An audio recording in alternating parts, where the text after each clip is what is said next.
Hello everyone and welcome to week 10 of this course. This week we want to see an important concepts which can be considered as the father of the concept of deep learning. We want to see multi-layer perceptron, and we want to see how these concepts can be used for regression and classification. In order to understand the concept of multi-layer perceptron, first we have to understand the concept of perceptron. So to see the concept of perceptron, we want to see that what is the best way for us to reach to the artificial intelligence. One of the best way to understand the concept of artificial intelligence is to understand the concept of brain. But then the key idea that sparks the artificial intelligence networks come from the way that our human being brain work. NNs are the very core of the deep learning. They are powerful and scalable, making them ideal for tackling large and highly complex machine learning tasks. If we want to see how our brain work, we have to understand how the biological neurons work. This is one illustration of something that we use to understand the concept of biological neurons. Concept of perceptron first was established in 1957 by Frank Rosenblatt. It is based on a slightly different artificial neuron called the threshold logic unit, which is abbreviated by TLU, or sometimes a linear threshold unit, which is abbreviated by LTU. The input and outputs are now numbers instead of binary on and off values, and each input connection is associated with a weight. In order to see the mathematics behind the TLU, we have to understand how linear model works. As we had before, in this case, we have these weights, which are denoted by W1, WN, and XIs are inputs, which comes from your data. Therefore, here, if you multiply each Xi by Wi, and after that add them up, you are making a linear connection. And if we want to have the matrix format of this linear function, we can have xt, here t means the transpose of this vector, times w. In this case, we have the matrix multiplication. And x here is a vector which denotes these xi's, w is a vector which denotes these wi's. After finding this linear relation, we will apply a step function. Many other functions can be used here. We will see later on, but in this part of our lecture, we will use a step function. A step function is a function that output the value, your inputs just to two values. For example, we can say that if you give a positive value to a step function outputs every positive value to 1 and every negative value to -1 or 0. So after using the step function and after applying a step function on this z, which comes from the linear function, then you can define HW, H sub W of X. So if we want to see the way that a perceptron works, we can say that here you have Xi's, which come from your data. These are inputs. These are the weights that you have. And after sending each of these, then each of these weights will be multiplied by Xi. And after that, we add them. By doing this, Z value can be found. And as we explained in the previous slide, Z value can be written as the matrix multiplication.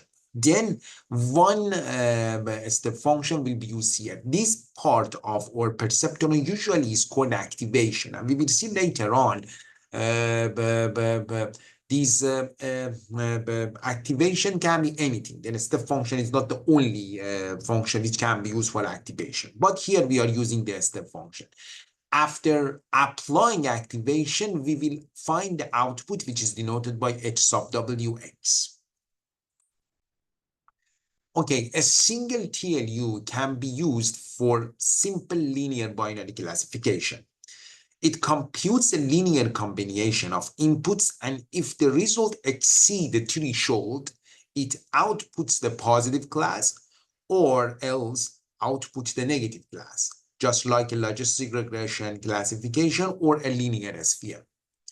Training a TLU in this case means finding the right value for weights W0, W1 to Wn. That's very important to understand here. In this model, when you want to train, your goal is to find the appropriate values for weights, because weights at the beginning are not known. We can initialize these weights for some values, and after the process of training, these WIs will be learned. A perceptron is simply composed of a single layer of TLU, with each TLU connected to all inputs. That's very important to understand that when we are talking about perceptron, we have one single layer, and this layer means the perceptron that we have here are connected to all inputs. When all neurons in a layer are connected to every neuron in the previous layer, it is called the fully connected layer or a dense layer. We will see that this dense is the concept which is used a lot, and we will see more about this concept this week and the next week. So then in general, we can say that when we have a TLU, you have bunch of perceptrons. You can see that each perceptron is coming here, and every perceptron in TLU is connected to every input that you have in the previous layer. That's as we had before. It is the concept of the fully connected. And after defining this, then you can see that each can gives you the output. To compute the output layers at once by using the following equation, we can have the matrix multiplication. As you may see, we have seen before, when you have just one perceptron, in this case, you have just the multiplication of one vector by another. But when you have more than one perceptron, it means that each perceptron will give you some weights, and these weights can be considered on a matrix, which is denoted here by W. And by multiplying this and by adding by one constant, you can find one linear function. And this, if you apply your activation, in this case, maybe a step function, you can find HWB. As always, in this case, X represents the matrix of input features. It has one row per instance and one column per feature. The weight matrix W contains all connection weights. It means that for every perceptron, you will find some weights, and these weights will be stored on a matrix, which is denoted here by W. It has one row per input neuron and one column per artificial neuron in the layer. The bias vector B contains all connections weights between the bias neurons and the artificial neurons. It has one bias term per artificial neuron. The function phi is called the activation function, as we had before. When the artificial neuron are TLUs, it is a step function, but we will discuss other activations shortly.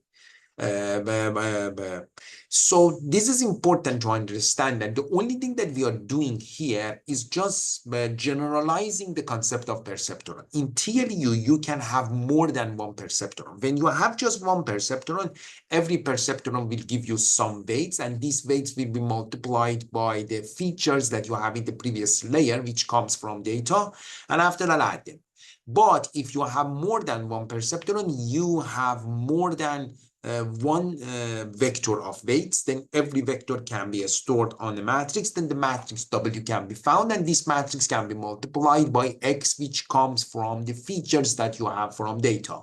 And after that, you add this by bias, and you will use the activation function on it. It is actually the foundation of the concept of a multi-layer perceptron. In this case, as you can see, we have just one layer. We will talk about the case that we have more than one layer very soon.